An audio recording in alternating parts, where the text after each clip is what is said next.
Hello, my name is Leonie. I'm 23 years old. I'm a German student and I live in... That's how we usually introduce ourselves, like, right? We take the most obvious factors and be like, hey, I am my name, my age, my job, and a place. Now, back in the day, you just mentioned the place, obviously the one where you were born and raised at and where you now live and work and love and die at. As this is a TEDx talk, I have to ask you something at the beginning and make you raise your hands, not just because it's a must-do, but also because I'm really interested in your answers. How many of you were born and raised here in France? That's not even half, maybe. And how many of you were born and raised here in Dijon? Okay, it's like 5.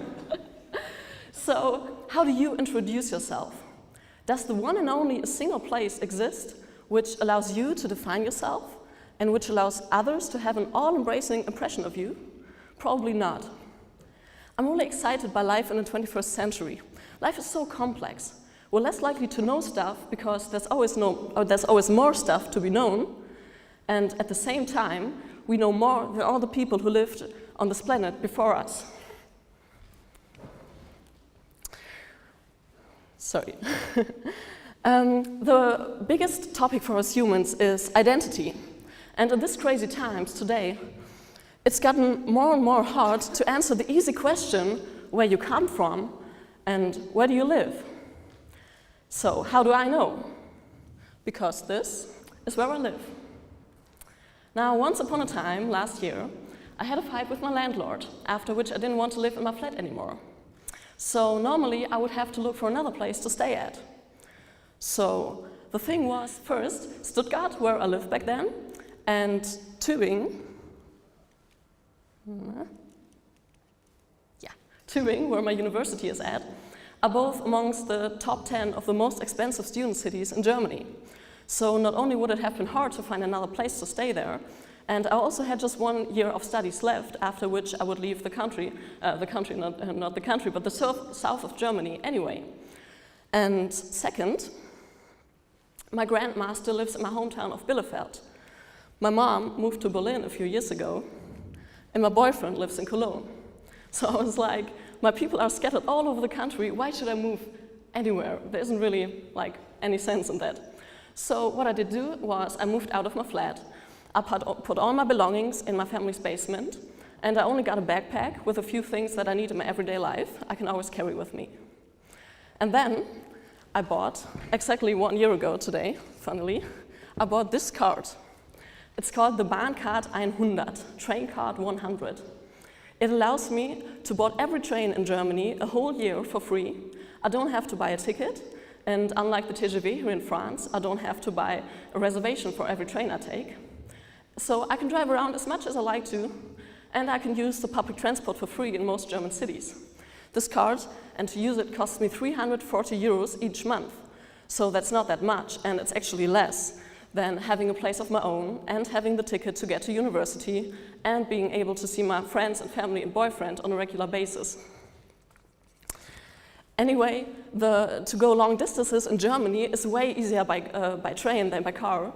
So, example, to go from Stuttgart to Köln takes a little more than 2 hours with the fastest train, which is nearly half of what it takes by car, even though we got our famous Autobahn in Germany.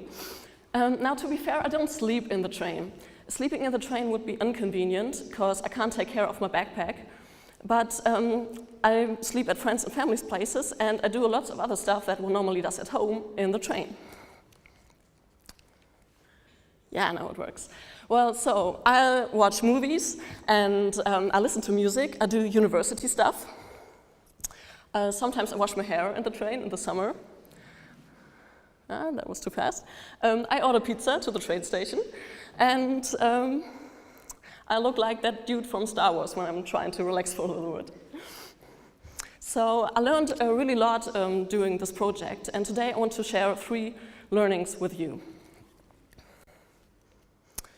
The first learning is that places are losing their meaning. When you're living a multi-local life, so you're living a life at different places that you visit regularly, not just to do sightseeing there, but to really live and work there. It means that it's really hard to introduce yourself. You can either tell the truth, which may take several minutes and include several cities and countries, or you just mention one city or country you live in, and you're basically lying about your life and the story of your life. But at the same time, just living in one place, physically living in one place, doesn't mean that you psychologically and mentally live in one place. With the internet, we're not limited anymore to the physical borders of the place we are physically living at. The access to information and experience is way easier than it ever was before. Maybe, let's say, you were born here in Dijon. You live and work here, and your friends and family and your partner live and work here. That doesn't mean that you're limited to the physical possibilities here. You're not limited to the library here. You're not limited to the companies and the organizations that are here in Dijon. You're not limited to the people and the knowledge and the opportunities of this physical place, even though you live here. And you can even, I didn't know that for a long time, but it's really interesting. You can even visit online courses at Harvard University without being a student there or without ever having been there. So that's also something you can do while being anywhere in the world.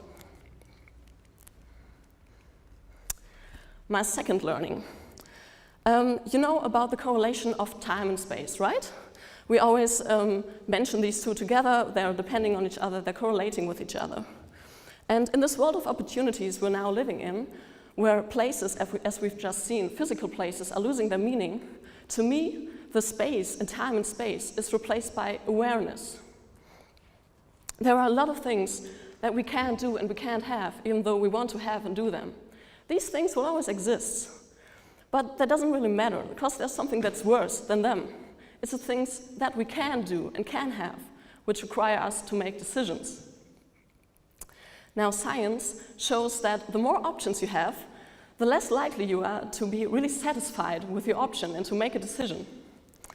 I am not perfect in being aware of what I want and what I want not to do. Sometimes I'm like, yeah, totally, today I'm going to Berlin, take the train and just sit there. And sometimes I'm like, I don't really know where to spend the next days, I need to do stuff, but that's fine too. And just 1 week ago, there were 3 parties at the same night in 3 different cities all over Germany. So I had to choose one, I couldn't really visit all of them.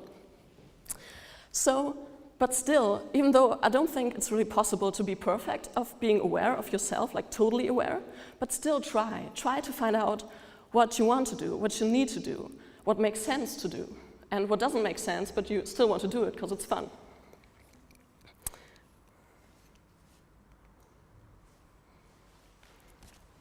Last summer, my project got a lot of media attention. I got media inquiries from over 50 countries in the world, and hundreds of people wrote to me or commented on articles on Facebook. Now, the reactions were really diverse. Lots of them are positive, people feeling inspired. Some of them even also bought a Bahncard 100 just to get rid of their car or to travel around Germany. Of course, there were negative reactions as well. Some people told me that I'm fleeing and that I'm unable to settle down somewhere. That's really interesting. But some people really felt offended by my project, like I would be traveling around the country, telling them that their lives are boring because they're not traveling around the country, which is absolutely not what I'm doing or ever intended to do. 2012 and 2013, I traveled around the world for 9 months, between doing a voluntary year after finishing school and starting university. What's really interesting is that when you're traveling outside of your home country, people either think it's great because traveling is such a great thing and you learn so much, or they just don't care because you're out of the country and you're out of sight anyway. So what this media attention showed me was that people get really confused when you're combining 2 extremes. The one extreme was to not have a place of my own anymore, and so sort of to drop out of society. And the other extreme was to attend university, so to do something that's useful and that society wants me to do because it's so useful. Now, someone on the web accused me of having a commitment phobia, of being afraid to commit to my relationship and actually move to go alone. Now, that may seem quite convenient, but isn't it the reality that my friends and family and university and job and boyfriend are scattered all over Germany? That's the reality of millions of people. So just being like, you have a commitment phobia doesn't really work out that much. when you're always on the road, that doesn't mean that there isn't a place you can go to. Maybe it just means that there's lots of places you can go to. And when you're always staying at one place, doesn't mean that there's nowhere else to go to, or that you already haven't been there. So the third learning that I want to share with you today, and the last, is that extremes are natural and important. If you combine several extremes in your life, several realities in one reality in your life, don't let people tell you that that's not the way it can or should be. Maybe you remember the scene in Matrix where Morpheus offers Neo the two pills, the red one and the blue one, and he's like, one of these lives has a future and one of them does not. That's not true. Don't let people tell you that. This isn't the Matrix. This is life. Thank you.